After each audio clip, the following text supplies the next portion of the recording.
Attach বাথরুমে কিভাবে ওযু করতে হয়? যেহেতু ওযুর শুরুতে বিসমিল্লাহ বলতে হয়, আর বাথরুমের মধ্যে তো আল্লাহর নাম নেওয়া যায় না, বিসমিল্লাহ বলা যায় না, তাহলে আমরা কিভাবে অ্যাটাচ বাথরুমে ওযু করব? এই বিষয়টা কিন্তু খুবই গুরুত্বপূর্ণ।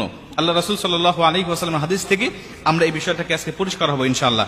আমি কয়েকটা পদ্ধতি আপনাদেরকে শেখাবো, এর মধ্যে যে পদ্ধতিটা আপনাদের ভালো হয় আপনারা সেইভাবে ওযু করবেন, ইনশাআল্লাহ আপনার ওযু হয়ে যাবে। কারণ আল্লাহ রাসূল বলছেন, ইবনে মাজাহ শরীফের হাদিসের মধ্যে আসছে, যেই ব্যক্তি ওযুর শুরুতে বিসমিল্লাহ বলে না তার ওযুই হয় না। মুহাদ্দিসরা হাদিসটাকে গবেষণা করে বলেন যে আল্লাহ রাসূল ওযু হয় না বলতে বুঝিয়েছেন ওযুটা পরিপূর্ণ হয় না। এখন ওযু হয় না অথবা পরিপূর্ণ হয় না, দুটা কথা একই। আমার যদি ওযু না হয় তাহলে আল্লাহ পাকের দরবারে আমরা যে নামাজ আদায় করছি প্রত্যেকটা দিন, আমাদের নামাজও হবে না। ওযু না হলে নামাজ হয় না।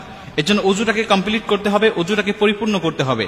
এখন এই ওযুটাকে কিভাবে পরিপূর্ণ করব? কারণ আমাদের অনেকের বাসায় অ্যাটাচ বাথরুম আছে, নিজের বাসায় না থাকলে আত্মীয়দের বাসায় গেলে অ্যাটাচ বাথরুমে ওযু করতে হয়, বা অফিস আদালতে গেলে অ্যাটাচ বাথরুমে ওযু করতে হয়, হোটেলে গেলে কোথাও ঘুরতে গেলে আমাদের অ্যাটাচ বাথরুমে ওযু করতে হয়। তাহলে এই মাসআলাটা আমাদের সকলে জানতে হবে।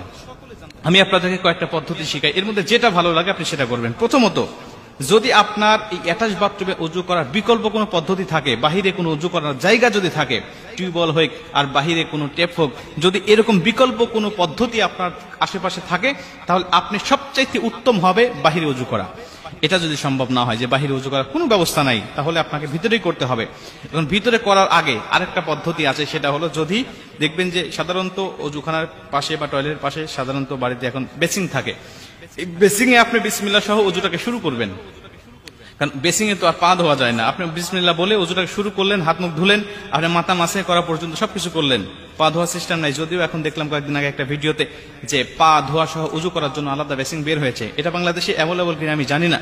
তো আমাদের সাধারণত নর্মাল যে বেসিং গুলো থাকে, এটাতে আপনি ওযু শুরু করলেন, শুরু করার পরে শুধু পা ধোয়াটা বাকি রেখে আপনি টয়লেটে গিয়ে পাটা ধরলেন, এটাও অনেক উত্তম হবে, এটা আপনার জন্য অনেক ভালো হবে।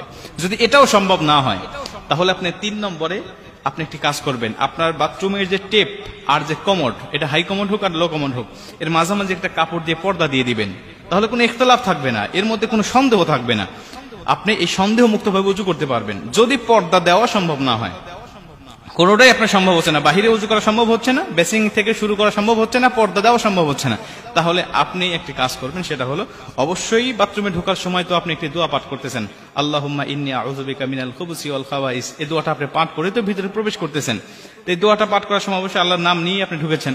ঢোকার পরে আপনি ওযু করার সময় অবশ্যই দিলে দিলে, যেভাবে আমরা টয়লেটের মধ্যে ইস্তেগফার পাঠ করি, এটা তো পড়তে হয়, আপনারা সকলেই জানেন যে দিলে দিলে ইস্তেগফার পড়তে হয় বিভিন্ন খারাপ জিন, বিভিন্ন খবিস খান্নাসের হাত থেকে বাঁচার জন্য।